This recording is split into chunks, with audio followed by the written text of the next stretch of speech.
할렐루야, 성도 여러분 모두 반갑습니다.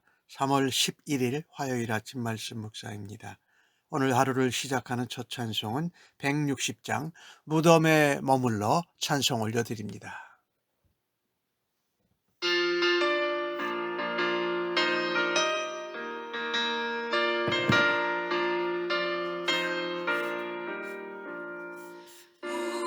무덤에 머물러 예수 내 구주 새벽 기다렸네. 예수 내 주 원수를 다 이기고 무덤에서 살아나셨네. 어두움을 이기시고 나와서 성도 함께 길을 다스리시네. 사셨네. 예수 다시 사셨네. 헛되이 지키네. 예수 내 구주 헛되이 구원하네. 예수 내 주 원수를 다 이기고 무덤에서 살아나셨네. 어두움을 이기시고 나와서 성도 함께 길을 다스리시네. 사셨네. 예수 다시 사셨네.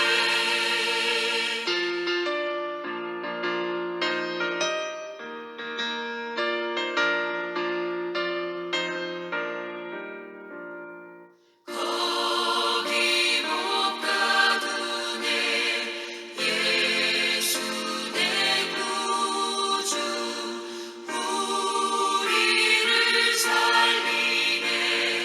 예수 내 주 원수를 다 이기고 무덤에서 살아나셨네. 어두움을 이기시고 나와서 성도 함께 길을 다스리시네. 사셨네. 예수 다시 사셨네.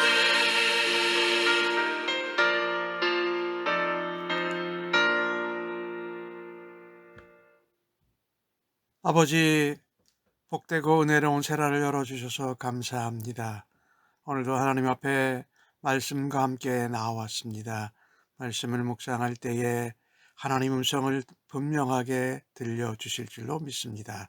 성령 하나님, 오늘도 지혜와 총명으로 함께하여 주옵소서. 오늘도 말씀의 진리를 깨닫고 하나님의 길과 하나님의 뜻과 하나님의 음성을 깨달을 수 있도록 성령으로 충만하게 하여 주옵소서. 오늘도 부활하신 예수님을 생각하면서 우리도 부활을 믿고 또 부활한 사람으로 소망 가운데 오늘도 살아드리기를 간절히 원하며 기도합니다. 오늘도 성령 하나님 저희를 주장하시고 인도하셔서 부활의 증인들로 살아가는 하루가 되도록 주여 인도하시고 역사하여 주옵소서. 감사하옵고 예수님의 이름으로 기도합니다. 아멘. 이 아침에 저희들에게 주시는 하나님의 말씀은 요한복음 20장 1절로 10절의 말씀입니다. 함께 성경을 읽으십시다.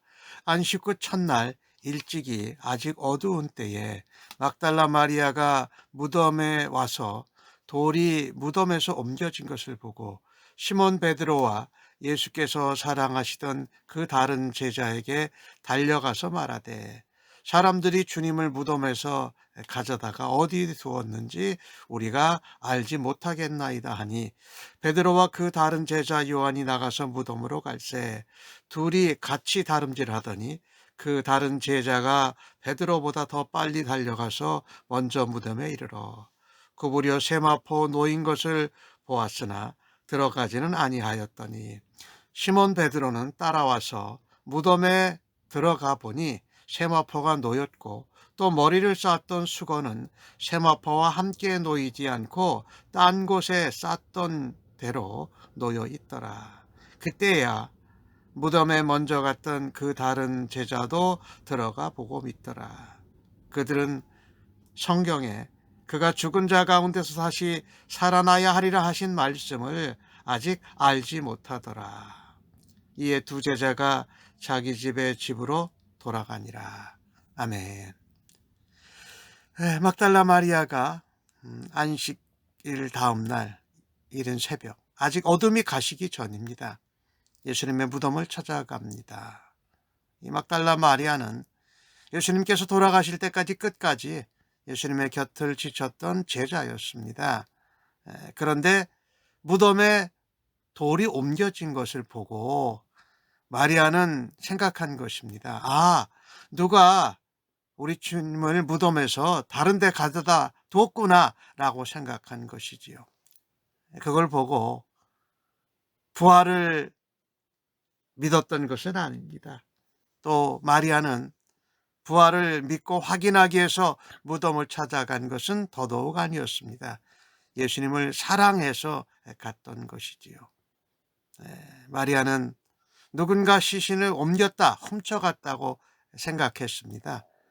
그래서 그가 부활을 목격한 첫 번째 증인이었음에도 불구하고 베드로와 요한에게 달려가서 부활의 소식을 전한 것이 아니라 누가 예수님의 시신을 훔쳐갔다라고 전한 것입니다. 그러니 부활의 소식이 아닌 잘못된 소식을 전한 것이지요.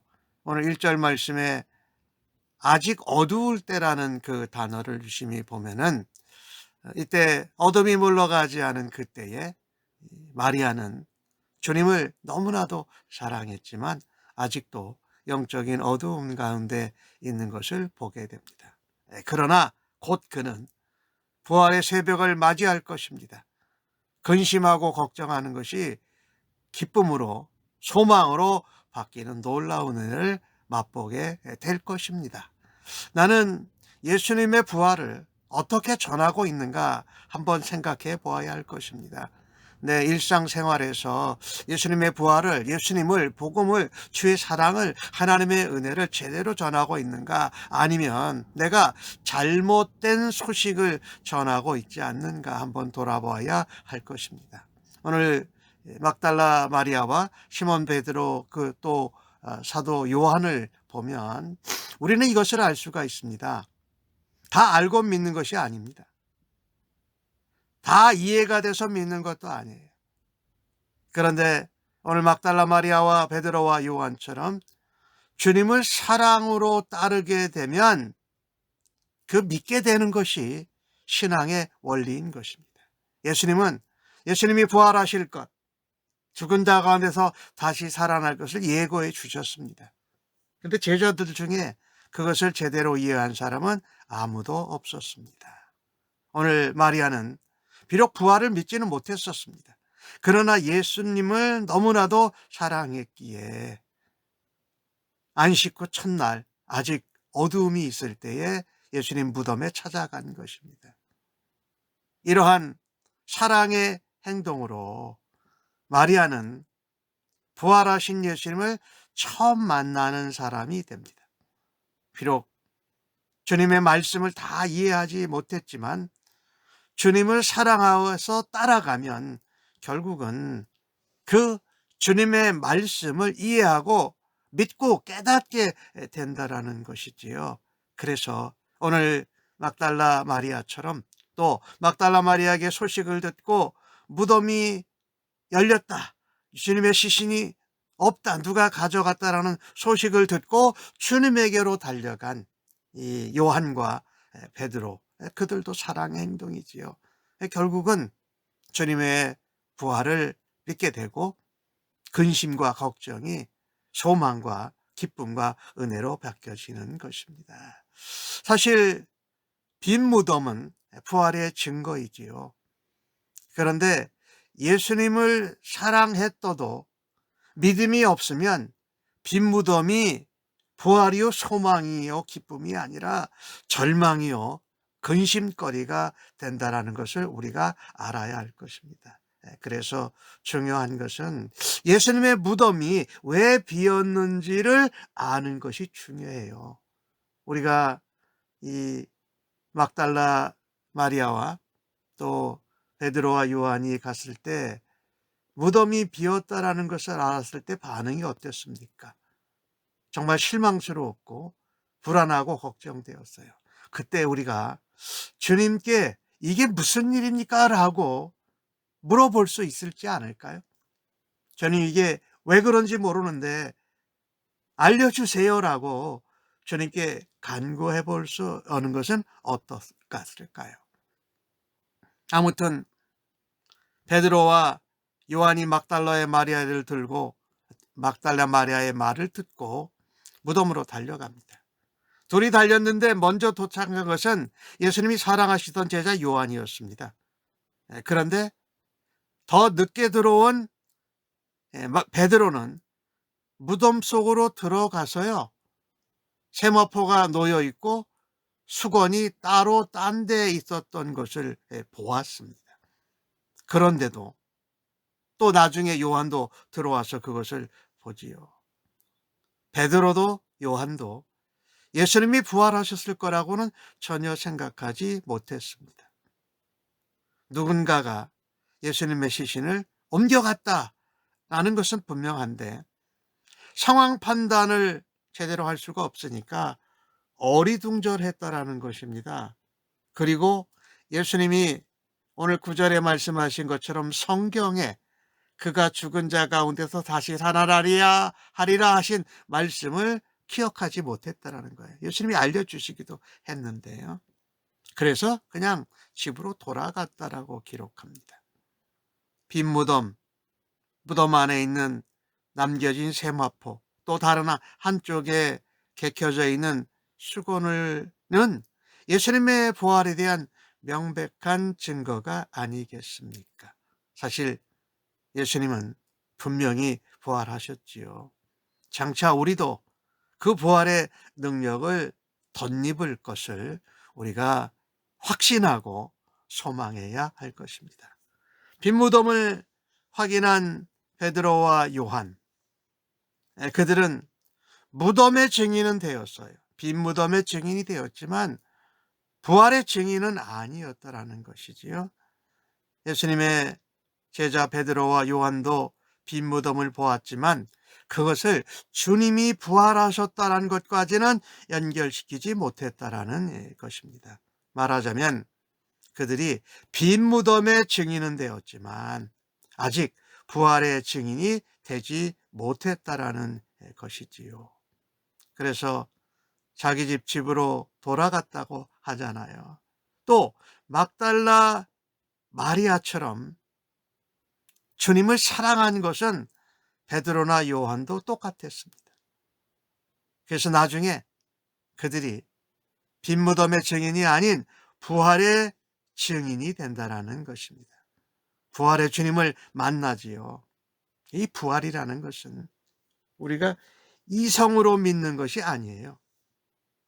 부활을 목도한 증인들의 증언을 성령이 믿게 하심으로 믿게 된다라는 것이지요. 우리가 막달라 마리아와 베드로와 요한처럼 주님을 사랑하다 보면 우리가 빈 무덤의 증인이 바로 부활의 증인으로 변화되고 우리가 전하는 것을 성령님이 제자들도 믿게 하시고 또한 다른 사람들도 믿게 하실 줄로 믿습니다. 예수님을 사랑하는 마음, 간절한 마음만 가지고는 부활의 사실을 확신하기가 어렵습니다. 그것은 진리를 함께 할 수 있는 하나님 성령님의 도우심이 필요합니다. 그리고 우리로서는 그 하나님이 주신 참 깨달음 진리를 믿는 믿음이 필요하다라는 것이지요. 특별히 우리 인간들의 제한된 능력으로는 부활에 관해서 아무리 들어도 이해하지도 못하고 믿지도 못합니다. 부활하신 예수님을 만나야 진정으로 부활의 진리를 깨닫게 되고, 그 일을 우리에게 깨닫게 해주시는 분이 바로 성령님이 아니시겠습니까? 그래서 우리는 오늘 제자들이 내가 다시 죽은 자 가운데서 살아나야 하리라라는 말씀을 알지 못하고 생각하고 기억하지 못했던 것을 보면 영적인 분별력과 영적인 통찰력이 아직도 연약한 가운데 있지요. 그래서 하나님 말씀을 기억하고 하나님 말씀이 생각나게 도와주옵소서라고 성령님께 도우심을 요청해야 할 것입니다. 우리가 이 빈 무덤을 보고 예수님의 부활을 믿을 수 있는 그런 은혜가 있어야 할 것인데, 믿음이 없이는 아무리 빈 무덤을 보아도 근심하고 절망하고 낙심한다라는 것입니다.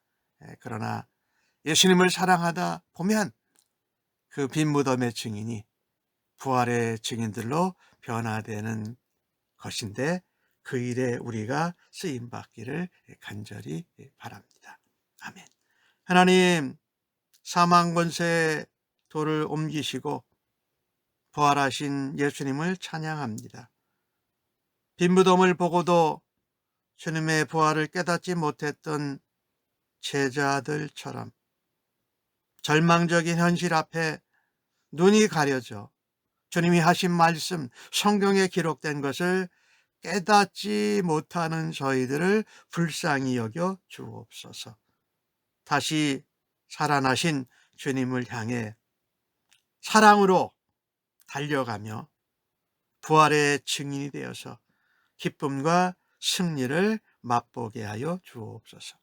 그래서 세상 가운데 절망 가운데 있는 사람들에게 부활의 소망을 전하고 주님을 바라보게 하여 주시옵소서.